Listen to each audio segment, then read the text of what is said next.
Well, welcome in, and it's the much awaited first episode of the Armchair GM.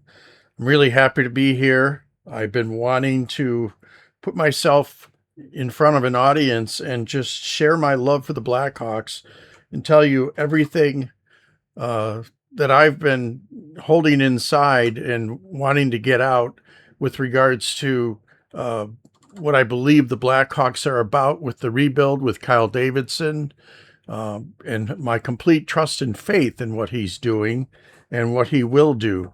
So we'll get more into that as we go along here, but that's one of the focuses of the channel is to try to understand how a GM thinks and give them the benefit of the doubt of knowing more than we know and being able to make the right calls based on the information that only they have. So that's the angle that I'm coming from. Well, it's Tuesday, and we have Game 4 in the Stanley Cup Finals coming up between Vegas and Carolina. Of course, Vegas leads 2-1 after that thrilling overtime victory in the first game in Vegas. This will be the second Vegas home game, and a big game for Carolina to not to get themselves in a situation where they're one game from being eliminated. So it'll be real exciting, however it goes. But this series has the feel of a possible 7-game series, but that'll all depend on what Carolina does tonight, I believe. Now, there's much that we could learn from these teams. We can look at how they're put together. We could look at their ages, the size of the players, and how many skill players do they have? How many highly skilled defensemen do they have? We can analyze these teams and we could try to emulate these teams, or at least uh, aim our rebuild of Chicago in a direction that would get us a similar profile uh, in just a few short years from now to put us in contention for a Stanley Cup. So that's what we want to be doing here on this channel. Um, we'll analyze the team on paper and what it needs and why. We'll look at the how to get better quickly without giving away the store. We don't want to have a great year and then become mediocre again. So it's a fine line that the GM walks to make the moves that makes his team more competitive, but at the same time continues to build the infrastructure that's going to keep it strong for a long period of time. And we'll also plan for the future as a GM would, keeping in mind the timelines and the cap concerns uh, that will definitely become more talked about, I would say, as we get into the early 2030s. Right now, we don't have any cap concerns. We've got a nice uh, margin for error with our cap for now, but over the years, as these players get into their second and third contracts, and more of them doing so, that will change the picture on the cap uh, volume that we have, the margin in the cap. Before we go any farther, I think it's a good time, to kind of set the feel for the channel, the philosophy of the channel. I just wanted you to know where I'm coming from, and it's best described in Ephesians 4:29 of the Bible. I'll read it to you. It says, "Do not let any unwholesome thing come out of your mouth, but only what is helpful for building others up according to their needs, that it may benefit them who listen." So that's a pretty profound statement, and that puts a lot of checks and balances on the show. We don't want to be criticizing other creators or anyone else, that happens to have a presence in the media. We want to always give people the benefit of the doubt. And basically, like my mom used to say, if you don't have anything good to say, don't say it at all. So we're going to try to live by that standard on this channel and try to be a positive influence in the media, on the in the social media. And I'll be sharing the names of other channels that I enjoy myself. I know that a lot of fans, they want to know what's going on. They hear something, a rumor crosses in a post or something, and they want to get as much information as they can about that thing. And there's several channels that I lean on in order to get that information as quick as I can. I know CHGO Blackhawks has emergency podcasts when something important is going on. So that's one of my main go-tos for that information. And so look for me to be sharing that in the comments below or in the descriptions below the video as the days go on. And then the other thing I wanted to share was just that I have built a spreadsheet, and the spreadsheet is loaded with data in the back pages of the spreadsheet, and it allows me to demonstrate for the viewer what exactly I'm thinking and how it lines up with the cap and things like that. So now you can see me, a little box there in the middle, the top, with my spreadsheet showing in the background. And now I'll go ahead and flip it over to just the spreadsheet. There we go. So now you're looking at my spreadsheet. You can see I tried to make it look a little fancy there with those letters across the top that spell out ArmchairGM. But this particular set of data is about the 26-27 season. It shows what the cap hit is as I currently have it tailored. I've tailored this roster, given my ideas of how we can go forward with the draft and trades that we can make during the draft, trades we can make after July, or I should say free agents we can get after July 1st, and subsequent trades during the summer. So with a lot of strategic planning, I have a spreadsheet filled out with the lineup for 26-27. So we'll go over, how I arrived at these names. You'll notice the first line there shows Ryan Hartman, Connor Bedard, Roman Kantsarov as the top line. Well, there's a trade, I think, that is very doable between Minnesota and Chicago to get Ryan Hartman. I'll be explaining that. And then we've all heard that Dylan Larkin is asking for a trade. And I thought about it, and I said to myself, why not Chicago? Why not us get Dylan Larkin? Well, a lot of reasons why we wouldn't get Dylan Larkin. Number one is he's given three teams to Steve Yzerman, the GM of Detroit, three teams that he can talk to trade him to, because he has a full no trade clause. Well, Minnesota, Florida, and Vegas are the three teams. And I'm not saying it can't happen, but in order for Steve Yzerman to get back what he needs to get back for Dylan Larkin, those teams are going to have to ante up. And the question is whether or not they have what Steve Yzerman wants. Do they have room for Dylan Larkin under their cap? So we'll see how that goes. I mean, there's a chance that, he will land in one of those three spots, certainly, but I came up with why he should come to Chicago. I think there's a lot of reasons that could compel him to come to Chicago, and there's a pretty easy trade that Chicago could make with Detroit to make it happen. Continuing to scan down my lineup, I have Magnapane, or I don't think I'm saying that right. Magnapani, I think they say, is the pronunciation for his name. I have him as the left wing on the third line. He's been playing basically the fourth line up till now. He did score 35 goals one season, so you have to give him some credit for that. And if you're getting thin in the fourth line, there's no reason why we can't move him up to the third line if, let's say, we don't re-sign Mikheyev. I don't show Mikheyev here because I'm not convinced that we're going to land Mikheyev. I try to stay within the bounds of what's realistic or what Kyle has said or hasn't said. So for that reason, I have him on the third line.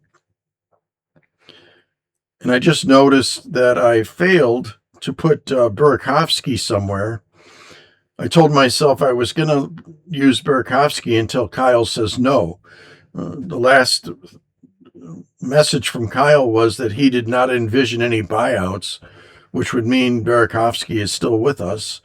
Certainly no one's going to trade for him because he makes too much money. Chicago would have to retain salary to get rid of him. So probably what I'll do is adjust my spreadsheet, and instead of having Toninato as a fourth line left winger, I'll move Magnapani back down there and put Burakovsky on the third line. I just wasn't thinking when I filled this out earlier today, but that is what I wanted, and I just kind of forgot exactly who was supposed to go in that spot. At any rate, AJ Spellacy is notable. He's on my fourth line as the right winger. I'm convinced that he'll win a spot, and I think he'll be a great asset with his speed and his size and his forechecking, tenacity, and physicality. So I'm looking forward to seeing him play for the Hawks this year. Others that will probably make the lineup during the course of the year would include Boisvert. We'll see how that goes, but I have a feeling they'll probably wait until past Christmas or so to have Boisvert on the team, brought up from Rockford. In the defensive end, I've got Levzhinov and Bowen Byram. And Bowen Byram is in a situation where he's in his last year, coming up on his last year of his contract, and the Buffalo Sabres have too many left-handed defensemen. I don't think they want to give him $8 million at this point when they have Owen Powers, and I forget the other fellow's name, ahead of him. Having a third line, a third pairing left-handed defenseman making $8 million, not too many teams can do that and stay under the cap. So he's a candidate for being traded, and I have an idea for how we're going to get him. Crevier and Vlasic being the second pairing, they look pretty strong. They played a lot together this past season, and they did very well, so I don't see any reason to change that. And then we have Sam Renzel as the right-handed defenseman on the third pair, coupled with Wyatt Kaiser as the left-handed defenseman. Wyatt's a good pairing for Sam because he's a good skater and can get the puck out of trouble in our own zone, while Sam maybe has a little bit of problems with that still, fumbles around with the puck a little too much behind our net and whatnot, so he still needs to develop his defensive prowess going forward, and I'm sure he will. I saw some pretty good improvement from him at the end of this past season, so I expect that to continue, but he can do it as a third pairing before he moves up any higher. Give him another year to develop. And that's a pretty strong lineup right there. I think if this ends up being our lineup, we should expect, wild card type positioning in the standings by the end of the year. So that'll be exciting. So that's just an idea of what I'm about as far as what this channel is going to be about. Trying to make sense of, the current roster and how it projects over the next several seasons. What we can do with our assets, with our extra prospects, with our draft picks, to fill the slots on this roster with the strongest possible players, something that would imitate what we see with Vegas and Carolina right now in the Stanley Cup Finals. The last thing I'll say about my spreadsheet is on the right side, there's a couple of tools there. One is for looking up descriptions of players in case you're not familiar with a player. I have a place to type the name, last name first, and then the first name with a comma in between. And that'll bring up a little paragraph telling you all about Carson Karls. And then this is the one I'm really proud of, this one down below. This tool allows you to insert, for 2027 draft, insert a number. Let's say you want to know what the 10th person in the mock draft is like. And you would put a 10 in this little yellow square here, and then up would come the name and the description of that player in the box. I put a 3 in here because that's the guy I'm hoping the Blackhawks can get next season, Nazar Privilov.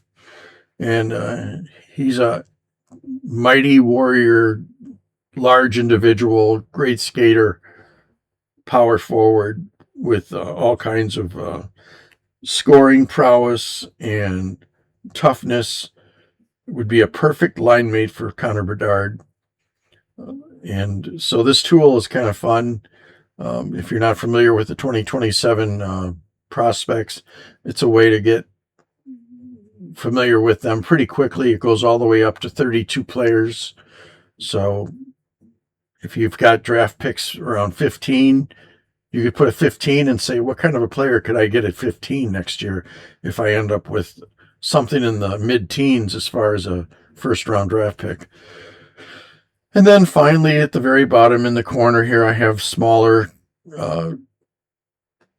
font size, just the rostered players for the Chicago Blackhawks as it exists right now, just so I can keep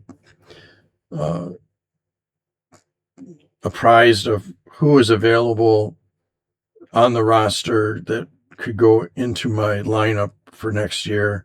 And as I trade them out, I could delete them from that box, or I can keep them in the box because my trades may not happen. Maybe what I'll do with the spreadsheet is update it after Kyle makes a decision and he, drafts a player or trades a player away, whatever it is. Then I'll update the box accordingly.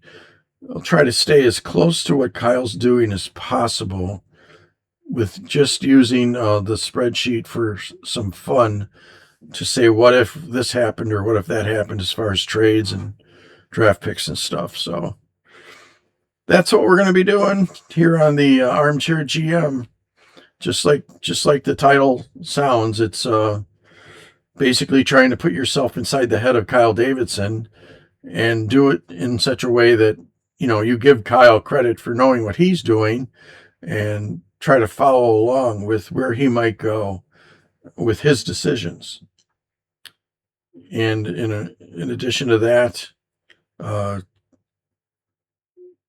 just, following the Blackhawks. That's my team. I was 8 years old when I first started listening to the Blackhawks on the radio. I was one of 9 children. I never stopped wanting to watch the Blackhawks. It's been my heart all these years. And finally, now retired, I thought, hey, you know what? I'm going to make a YouTube channel so that I could talk about the Blackhawks. And that's pretty much it for this first episode. I just want to say thanks for tuning in. I hope the content over time gets better and smoother and enjoyable. I have a lot of ideas to make it more entertaining. I'm big into AI as far as knowing how to use AI, and people should know how to use AI because it can be very helpful to you.